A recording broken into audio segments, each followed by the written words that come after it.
नमस्कार, नीताज किचन रेसिपीजमध्ये आपल्या सर्वांचे स्वागत आहे। आज आपण नैवेद्यासाठी हिरव्या वाटाण्याची उसळ बनवणार आहोत। चला तर मग सुरू करूया आजची ही व्हिडिओ।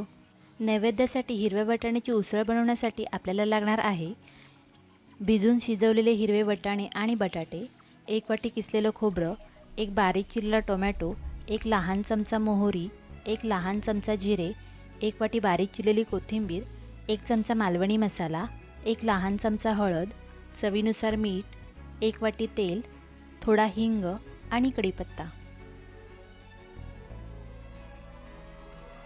सर्वात आधी आपण कढईमध्ये खोबरं भाजून घेणार आहोत। आपण पाहू शकतो खोबरं व्यवस्थित भाजलं गेलं आहे। हे खोबरं थंड झाल्यावर आपण मिक्सरच्या भांड्यात थोडं पाणी घालून वाटून घेणार आहोत। आपण पाहू शकतो खोबरं व्यवस्थित वाटलं गेलं आहे। आता आपण कढईत तेल गरम करून घेऊ। तेल गरम झाले आहे। आता त्यात मोहरी घालू, जिरे,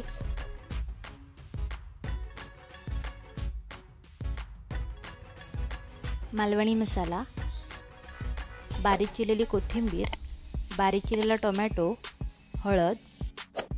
आपण ही उसळ नैवेद्यासाठी बनवत असल्यामुळे यामध्ये कांदा आणि लसूण वापरणार नाही आहोत। आता यामध्ये आपण वाटलेलं खोबरं घालू, व्यवस्थित मिक्स करून घेऊ। आता यामध्ये शिजवलेले वाटाणे आणि बटाटे घालून व्यवस्थित परतून घेऊ।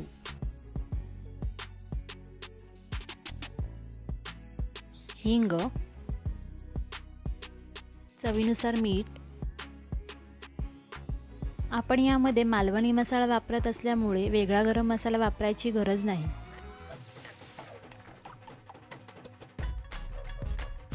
कढीपत्त्याची पानं, तव्यावर थोडा वेळ झाकण ठेवू। आपण पाहू शकतो उसळीला मस्तपैकी उकळी आली आहे। वरून थोडीशी कोथिंबीर आणि आपल्या हिरव्या वाटाण्याची उसळ रेडी आहे। तुम्ही पण ही रेसिपी नक्की घरी करून पहा आणि कशी झाली आहे ते आम्हालाही कळवा। व्हिडिओ आवडला असेल तर लाईक करा आणि सबस्क्राईब करायला विसरू नका। भेटू तर मग पुढच्या व्हिडिओमध्ये नव्या रेसिपीसह। तोपर्यंत धन्यवाद।